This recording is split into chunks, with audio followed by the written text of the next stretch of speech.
Valentine's Day is around the corner and love is in the air. Dating in the modern age has changed a lot in the last 50 years. And with those changes come some new rules. Let's welcome back our national etiquette expert, Diane Gottsman, founder of the Protocol School of Texas. Great to have you back. So goodness gracious, dating since our parents and our grandparents, not like today. And even before that, generations before that, family members introduced friends and family to each other, and they kind of just set these arrangements up. So this is a new era, new and improved. It certainly is, and with the help of online apps, you know, it's goes with the times. People are busier; they don't have time to get matched up or to go on a million dates. So this kind of cuts through some of all of that. But what is a good way to approach online apps?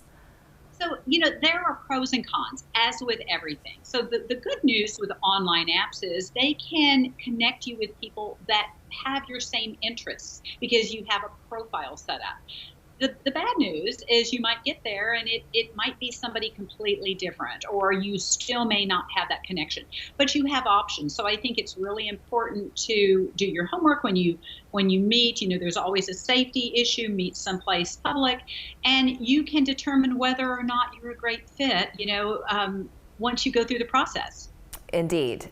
Okay, here's a question that everybody has. You go out on a date, who pays for the date? So the protocol has always been, if you invite, you pay, and you tip. So the invitation also says that I'm going to pay for your meal. But today it's a little bit different. You know, it still can apply, but don't use it as the golden rule, because especially when you're online dating and you are meeting multiple people at coffee shops and it gets expensive, you always want to be prepared to pay your own way. And you can always offer, you can say, may I take my portion of the meal? And they will say, of course, or they will say, no, this is on me. So you just want to be prepared. The rule is, if you're extended an invitation, they're going to cover it, but don't assume. You know, you always want to be a gracious guest. And don't ask for someone to Venmo you their half after the date. That is so rude. It's rude anyways. It doesn't even have to be a date unless it's already agreed upon. All right, here's a question for people, I would say, who are going out for the first time. Should you pick them up at their home or should you meet at a restaurant? So if we were asking our grandmothers, they would say, oh, it's only polite if they pick you up, meet the family, and drive off. But this is 2023. You know, we are going to work. We are meeting after for a cocktail, a mocktail, dinner, a snack. So certainly it has to be something you are comfortable with. And there is absolutely nothing wrong with meeting at a location, at least for the first time, especially if you don't know that person or have never met that person in person yet. Absolutely. That goes for anything. Privacy in this age of social media.